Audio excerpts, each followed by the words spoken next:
আজকের ভিডিওতে আমরা খুবই সহজভাবে সিম্পল ওয়েতে কিভাবে ট্রান্সলেটিং করব সেগুলো নিয়ে আমরা জানার চেষ্টা করব। আমি এখানে একটা ছোট্ট স্টোরি লিখেছি, যে স্টোরিটা আমরা ইংরেজিতে ট্রান্সলেটিং করব। আমরা হয়তো অনেকে ইংরেজি অনেক গ্রামার জানি, অনেক শব্দ অর্থ জানি, ইংরেজির অনেক কিছু জানি, কিন্তু আমরা অনেকেই আছি যারা প্রপারলি কি লিখতে পারি না। তো তাদের জন্য এই ভিডিও এবং ক্লাসটি মনোযোগ সহকারে দেখলে ইনশাআল্লাহ আই হোপ উপকৃত হবে সে। তো আমরা এবার ট্রান্সলেটিং করি। দেখো প্রথম লাইন কি আছে, যে একটি গ্রামে রহিম নামে এক ছেলে ছিল। এখানে কি আছে, দাঁড়িয়ে আছে, তাই না? তার মানে বোঝা গেল এখান থেকে এইটুক ছিল পর্যন্ত হচ্ছে একটি সেন্টেন্স। কয়টা সেন্টেন্স? একটা সেন্টেন্স। আমরা অনেকেই কি করি, সেন্টেন্সগুলোকে কমপ্লেক্স করে ফেলি, কমপ্লেক্স করে আমরা ট্রান্সলেটিং করতে যাই। তো সেই ক্ষেত্রে আমাদের ট্রান্সলেটিং করাটা অনেক হার্ড হয়ে যায়, ডিফিকাল্ট হয়ে যায়। ঠিক আছে, আমরা একটা সেন্টেন্স ভাগ করে নিয়ে, যেহেতু আমরা বিগিনার, আমরা আজকে থেকে শুরু করছি কিভাবে বাংলা থেকে ইংরেজিতে কনভার্ট করতে হয়। তো সেক্ষেত্রে আমরা ধাপে ধাপে শুরু থেকে হাতে খড়ির মতো করে ক্লাসটি করবো ইনশাআল্লাহ। তাহলে একটি গ্রামে রহিম নামে একটি ছেলে ছিল। এটার ইংরেজি কি হবে, যে a boy named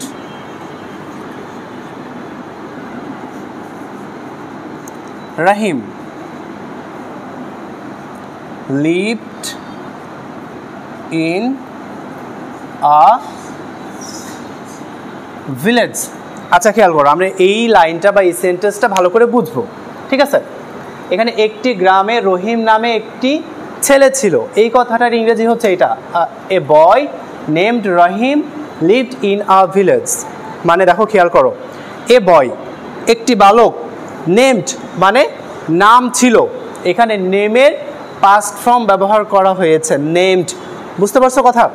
নেমড রহিম মানে একটি বালক ছিল যার নাম কি রহিম ছিল। লিভড ইন আ ভিলেজ, এটা যেহেতু অতীতকালের ঘটনা বর্ণনা করছে, তাই না? অতীতকাল না, দেখো এখানে একটি গ্রামে রহিম নামে এক ছেলে ছিল, এটা কি বর্তমানের কথা? অতীতকালের কথা না? আর অতীতকালের কথা হলে সেটা কোন টেন্স হয়? পাস্ট টেন্স হয়। কোন টেন্স হয়?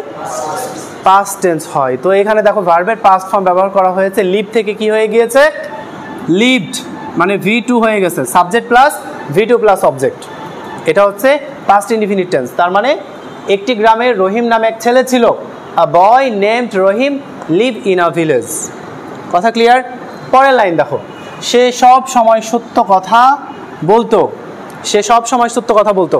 এখন আমাদের ইজি ট্রিক্স হচ্ছে যে আমরা ট্রান্সলেটিং করার সময় সাবজেক্ট ভার্ব অবজেক্ট বের করব প্রত্যেকটা সেন্টেন্সে আলাদা আলাদাভাবে। এখন এই সেন্টেন্সের সাবজেক্ট কে বলতো? সে কি সাবজেক্ট না, কর্তা না? আচ্ছা, তাহলে কি হবে, সে ইংরেজি কি? He always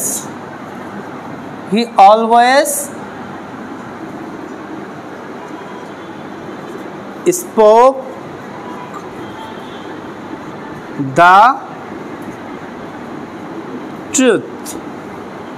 She always spoke the truth মানে সে সব সময় সত্য কথা বলতো। এখন দেখো তো এখানে এটা কোন টেন্স? সে সব সময় সত্য কথা বলতো, এটা কি বর্তমান কাল?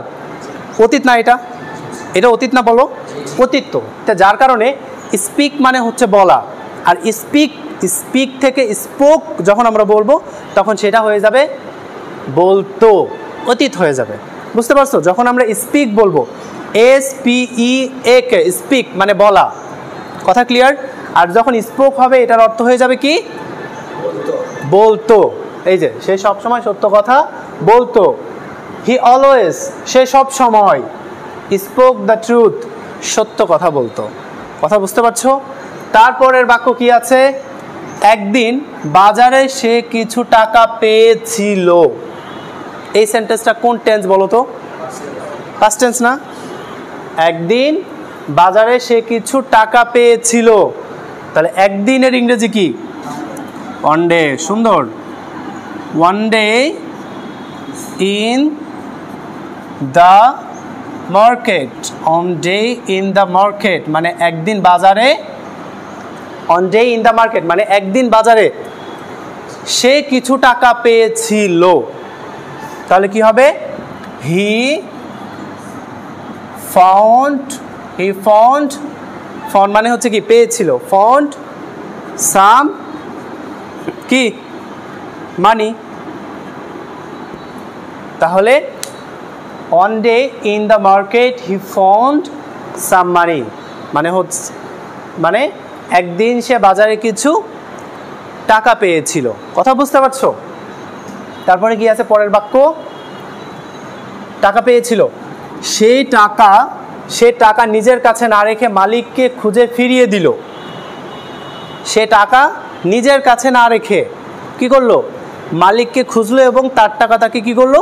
ফিরিয়ে দিল। এই বাক্যটা আমরা কিভাবে করব দেখো। তাহলে কি হবে? সে মানে কি? হি ডিড নট keep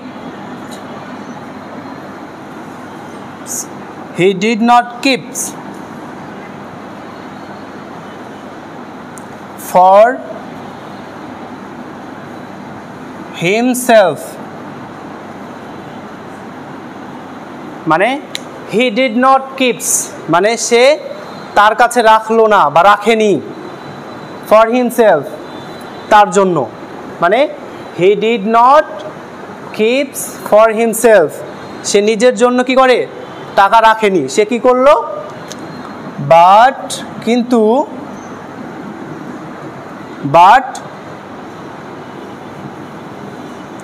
বাংলাটা কি ছিল জানো?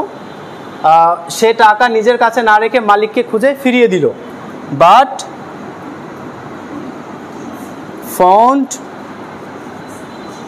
দ্য ওনার মানে কি? মালিক। ওনার মানে but found the owner and এবং রিটার্নড এই যে পাস্ট ফর্ম, ইডি যুক্ত মানে পাস্ট ফর্ম হয়ে গেল। রিটার্ন থেকে রিটার্নড মানে ফিরিয়ে দিল বা ফিরিয়ে দিয়েছিল। Found the owner and returned it মানে এখানে টাকা বোঝাইছে, ঠিক আছে? তাহলে এটা টোটালটা কি হলো? He did not keeps for himself সে নিজের জন্য রাখেনি, সে টাকা কি করে? নিজের জন্য রাখেনি। বাট কিন্তু found the owner and returned it সে মালিককে খুঁজে বের করলো এবং কি করলো? টাকা ফিরিয়ে দিল। মানে এই টাকা তাকে কি করলো? ফিরিয়ে দিল। গ্রামের সবাই তার এই কাজ দেখে খুশি হলো। গ্রামের সবাই তার এই কি কাজ দেখে কি হলো? খুশি হলো। তাহলে কি হবে? গ্রামের সবাই মানে কি? all the villagers were happy to see his honesty, মানে all the villagers মানে গ্রামের সবাই were happy খুশি হয়েছিল to see his honesty তার এই সততা দেখে বা তার এই কাজ দেখে গ্রামের সবাই কি খুশি হয়েছিল। কথা বোঝা গেছে? আমরা একটু আবার এই টোটাল স্টোরিটা ওভারভিউ দেখে নিই। হ্যাঁ, আমরা দেখবো স্টোরি নাম্বার 1-এ একটি গ্রামে রহিম নামে একটি ছেলে ছিল। A boy named Rahim lived in a village. সে সব সময় সত্যি কথা বলতো। He always spoke the truth. একদিন বাজারে সে কিছু টাকা পেয়েছিল। One day in the market he found some money.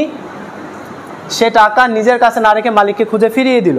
He did not keep for herself সেটা তার নিজের জন্য রাখিনি। But found the owner and returned it সে মালিককে খুঁজে বের করে টাকা কি করলো? ফিরিয়ে দিল। All the villagers গ্রামের সবাই were happy to see দেখে খুব খুশি হলো his honesty তার সততা দেখে। ঠিক আছে, দেখো এখানে আমাদের কি এই টোটাল গল্পটা কিন্তু প্রত্যেকটা সেন্টেন্সই কোন টেন্সের ভিত্তিতে ছিল বলো তো? পাস্ট টেন্সে ছিল, তাই না? কি টেন্সে ছিল? পাস্ট টেন্সে ছিল, মানে অতীতের ঘটনা বলা হচ্ছে, তাই না? এই জন্য আমরা ম্যাক্সিমাম সেন্টেন্স অর্থাৎ প্রতিটি সেন্টেন্সের ভার্বে আমরা কি ব্যবহার করেছি? পাস্ট টেন্স ব্যবহার করেছি, মানে প্রতিটা সেন্টেন্সই পাস্ট ইনডিফিনিট ফর্মে আমরা কি করেছি? ব্যবহার করেছি। তো স্টোরি নাম্বার 1 আজকের স্টোরি ছিল এভাবে, ঠিক আছে? তো এটা আমরা কি করব? প্র্যাকটিস করব, রুমে গিয়ে দেখব যে কোথায় কোন পরিবর্তন আসছে এবং এগুলোর অর্থ কি, কিভাবে এগুলোকে এনহ্যান্স করে সাজিয়ে ক্রোনোলজিক্যালি লেখা যায়। ওকে, তাহলে আগামী ক্লাসে আমরা স্টোরি নাম্বার 2 ভিন্ন এক গল্প নিয়ে হাজির হব এবং সেখানে কোন কোন গ্রামাটিক্যাল রুলস আমরা ব্যবহার করেছি, কি কি শব্দ অর্থ ব্যবহার করেছি, এই টোটাল বিষয় নিয়ে আগামীকালকে থাকবে ইনশাআল্লাহ। আজকের ক্লাসটা বুঝতে পেরেছো? কারো কোনো প্রশ্ন আছে? নাই?